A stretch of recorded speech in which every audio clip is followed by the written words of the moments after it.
एक बार फिर यूपी की सियासत में जुबानी बयानबाजी हुई तेज। अखिलेश और डिप्टी सीएम ब्रजेश पाठक के बीच छिड़ी जुबानी जंग। अखिलेश यादव ने ब्रजेश पाठक को कहा सर्वेंट, डिप्टी सीएम के जवाब ने कर दिया सबको हैरान। देखिए अखिलेश यादव ने अब ऐसा क्या कहा जिसके बाद डिप्टी सीएम ब्रजेश पाठक ने दे दिया मुंह तोड़ जवाब। डॉक्टर राम मनोहर लोहिया की पुण्यतिथि पर समाजवादी पार्टी के अध्यक्ष अखिलेश यादव गोमती नगर स्थित लोहिया पार्क पहुंचे, जहां उन्होंने स्वतंत्रता सेनानी लोहिया की प्रतिमा पर माल्यार्पण किया। इस दौरान उन्होंने बीजेपी पर जमकर हमला किया, तो वहीं उन्होंने डिप्टी सीएम ब्रजेश पाठक को सर्वेंट डिप्टी सीएम कहते हुए उनके बयान का पलटवार किया।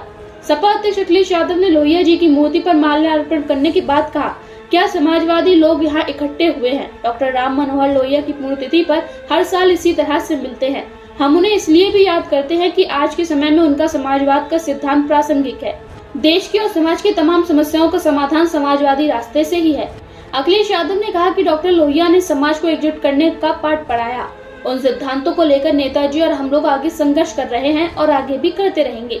यह बहुत लंबी लड़ाई है कि समाज की बुराइयां खत्म हो, समाज संपन्न हो, पीड़ित वंचित समाज के लोग आगे आएं और उनको उनका अधिकार मिल सके।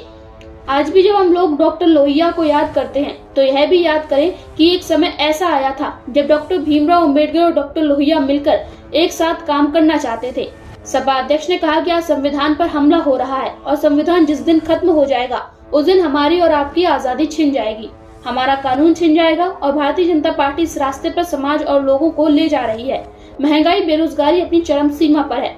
अखिलेश यादव ने JPNIC पर हुए बवाल पर कहा कि आज सवाल तो यह होना चाहिए कि किस कारण से उस समाजवादियों के संग्रहालय को पूरी तरह नष्ट किया गया है। आखिरकार ये सरकार क्या छुपाना चाहती है। अगर उनकी नीयत साफ होती तो जयप्रकाश नारायण जी को पॉलिथीन से नहीं ढकते। यह लोग अपनी नाकामी छुपा रहे हैं, अपना भ्रष्टाचार छुपा रहे हैं। इन लोगों ने ऐसी संस्था को ही चौपट कर दिया। सपा अध्यक्ष ने इस दौरान डिप्टी सीएम ब्रजेश पाठक के बयान पर भी पलटवार किया, जिसमें उन्होंने कहा था कि वो कूदने में इतने ही अच्छे थे तो एशियन गेम्स में जाकर मेडल लाना चाहिए। इस पर सपा अध्यक्ष ने उन्हें सर्वेंट डिप्टी सीएम बताते हुए कहा कि हम सर्वेंट डिप्टी चीफ मिनिस्टर की बातों का जवाब नहीं देते। उन्होंने कहा कोई अगर जिम्मेदार है तो वो सीधे सीएम जिम्मेदार हैं। अगर वह किसी सड़क के टूटने पर उसकी भरपाई तोड़ने वाले की जेब से करते हैं तो क्या रिवर फ्रंट JPNIC वहां स्थित म्यूजियम और पार्कों की बर्बादी हो रही है, क्या इसको सरकार से वसूल नहीं किया जाना चाहिए। Bureau report, news crowd.